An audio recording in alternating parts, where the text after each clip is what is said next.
Hey guys, it's David and welcome back to Two Beards and a Plan. So tonight I was inspired by these round of storms we've had come through the southeast. If I was on an extreme budget, say $30 or $40, and I have never prepped before, what are some things that I would get? So I sit around and thought about it for a few moments, and so here's my list of things. If I've never prepped before and had nothing to be ready for the storms, here are the things that I would spend my money on. First thing is a little, like a Retevis, a radio oddity. This is a Retevis GMRS radio. The important things you're looking for: it monitors the weather frequencies, and it also monitors AM, FM radio. So I can possibly communicate with somebody on GMRS frequencies if I needed to. Then I can listen to the AM, FM radio to either A, entertain myself, or B, to listen to any kind of local news and happenings that's going on. And I can monitor the weather, the NOAA weather frequencies, to keep up with the weather. Next thing, obviously, just a little cheap flashlight. You don't need anything special to start, but having something's better than nothing. And these little Evereadys work pretty good. They're LED. Next thing, I would just get some Amazon basics, or just some decent batteries. You don't have to be the best. There's some decent batteries to put with your flashlight. The next thing, and this is one of my favorite things that most people forget about and generally don't plan for or have: little cheap solar patio lights. So you can get these. These come from, I believe, Walmart. These stay in one of my Go kits. So these little patio lights, you can get them at your Walmart, your Dollar Tree, Dollar General, different places. They're pretty inexpensive.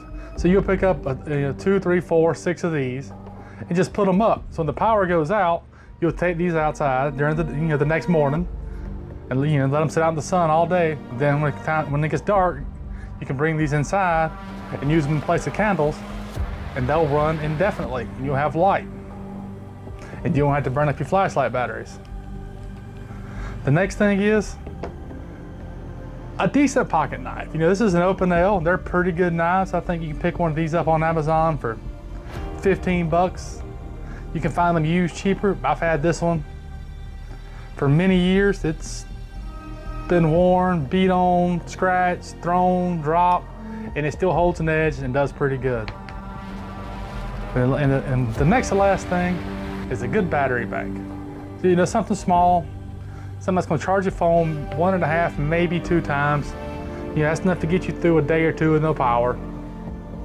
And the last thing I would suggest doing, and this one doesn't cost anything, and it's one of the best tricks I ever learned. So take a half-gallon milk jug. Next time you have one that is empty, a half gallon or a gallon, and you're going to take it and wash it out really, really good. Make sure you get all the milk out. You're going to wash it out with some, hopefully, antibacterial soap or something of that nature. Get out all the soap and all the things that are going to make it stink and smell bad. So once you get it clean, fill it full of water. And then, when you get a warning about a storm coming up a day or two beforehand, put that in your freezer. So then, when the storm gets here, it's already froze solid. So the first thing is, now you have a solid block of ice in your freezer, and it's going to help your freezer keep a little bit longer. And the second thing is, if worse comes to worse, once it melts, you now have potable water. Half a gallon of water you can drink, wash your hands, cook with. All right, guys, so that's all I got for this evening. My name's David, and I'm one half of Two Beards and a Plan. And as always, if you enjoyed this video, if you like this video or dislike this video, leave us a thumbs up or a thumbs down, and like, comment, and subscribe. Thanks for watching.